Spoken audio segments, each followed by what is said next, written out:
It's time to talk about the weekly cover price top 10 list. Whole bunch of new books, variants, and some we're not even going to show. Up next on this video from Bronzeville Comics.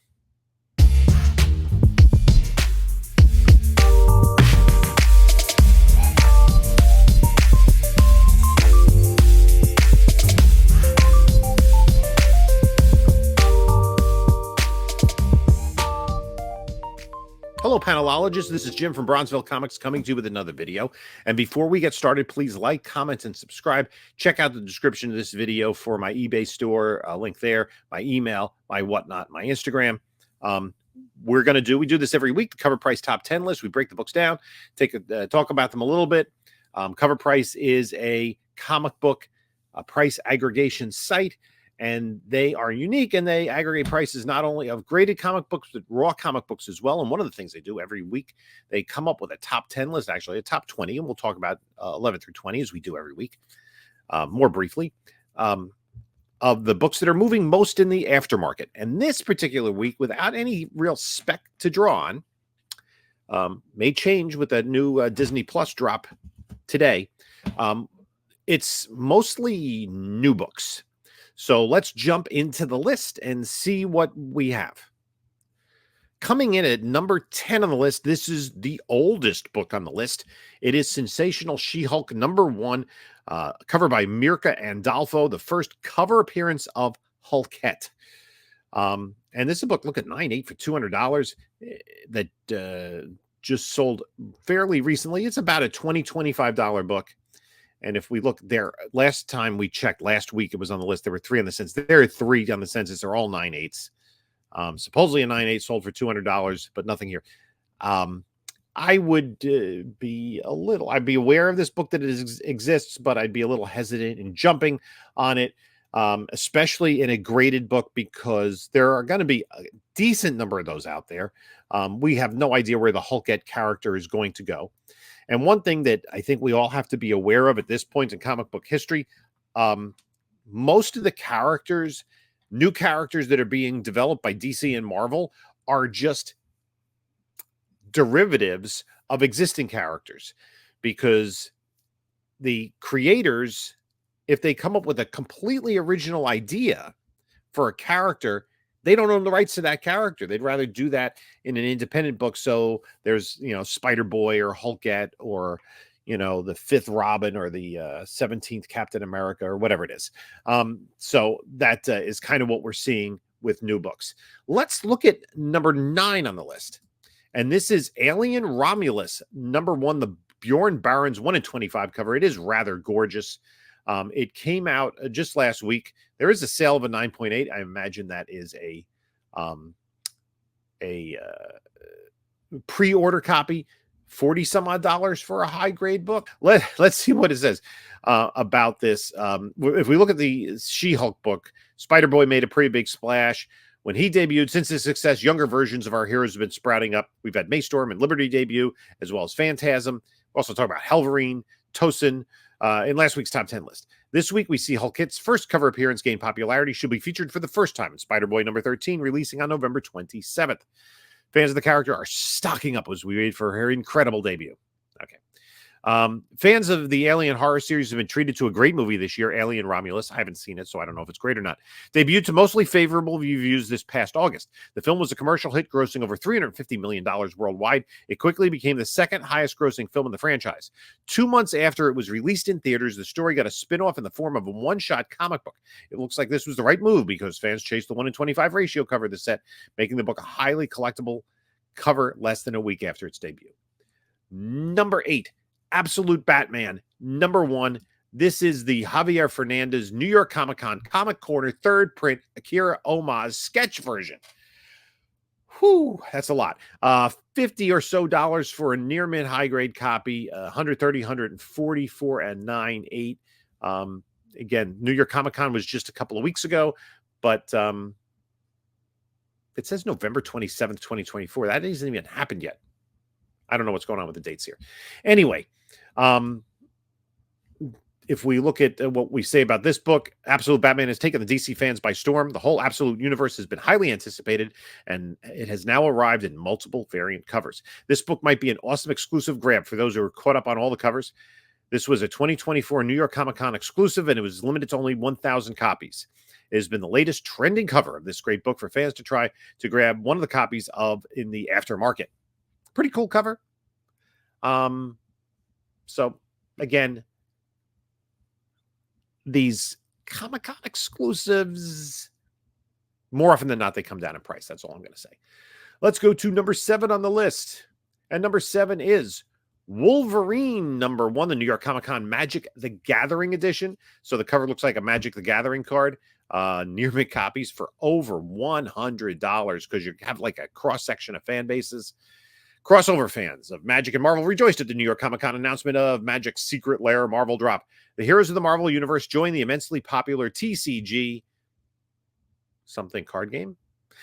A free promotional comic in a poly bag with a trading card was given away to showcase the new set. With the Marvel Drop going live next Monday, this exclusive card is burning up on the aftermarket. Fans of comics and Magic cards alike are hunting down this promotional collectible. I don't have interest in Magic, so I didn't go to any sort of thing to get a giveaway, but yeah, well, could have sold it for $100. Not a bad return.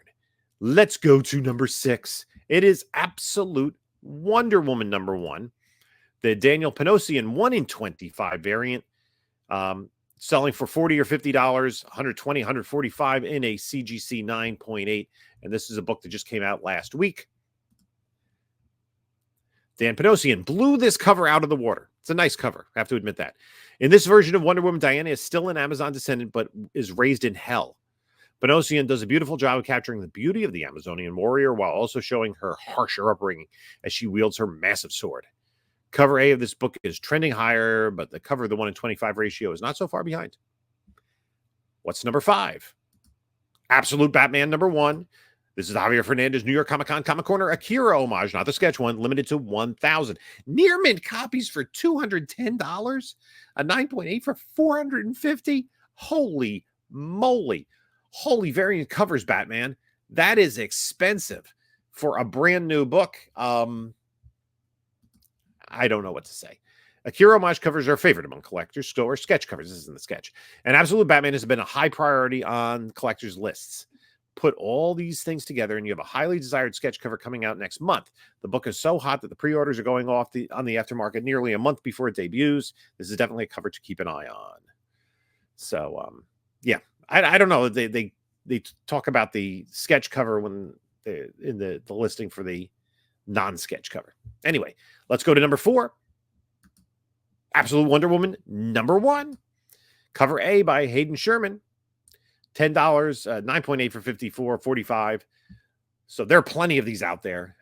This was well solicited. Here comes another addition to the Absolute universe. Wonder Woman flies in strong as she debuts her addition to this new storyline. Just as Absolute Batman was trending when it first debuted, Wonder Woman also leaves her mark with cover A. This version of Wonder Woman was taken from the Amazons and given to Cersei to raise in hell. An interesting take on this dark timeline that is captivating DC fans. Again, brand new. Let's see how it plays out. I'm collecting these because I'm a DC collector. So I don't really collect a lot of variant covers, but I'm definitely getting the cover A. Let's go to number 3. And this is Spawn number 357, the Peach Momoko. New York Comic-Con Spectral Comics, signed by Todd McFarlane, limited to 500. And look at this. Look at these prices: $200-$300 for almost $500 for a 9.8. That is an incredible amount of money. Wow. This is what people were getting in fights over at New York Comic-Con. Would you pay $300 for this? $500 graded? That's you got to be a big Spawn fan and a big Momoko fan, I think. But Momoko is arguably one of the most popular cover artists of recent years. This cover was an exclusive that was sold at New York Comic-Con, and there was a lot of action surrounding this book. And I was told by someone who was there that like the line was going past their booth, and it was just insanity with people trying to get this book. I think that was on Friday. The biggest news came from reported altercations in the line leading up to the release time of this book. Whether you fought a fellow fan or waited in line for hours, the first to grab these books nabbed them for a steal because this book is now skyrocketing on the aftermarket. And that's one of the things going to cons is like, what's going to be the hottest, biggest book that people want to get and are willing to pay insane amounts of money for. I don't know how much this would have cost you at New York Comic Con. It wouldn't have been $200 though.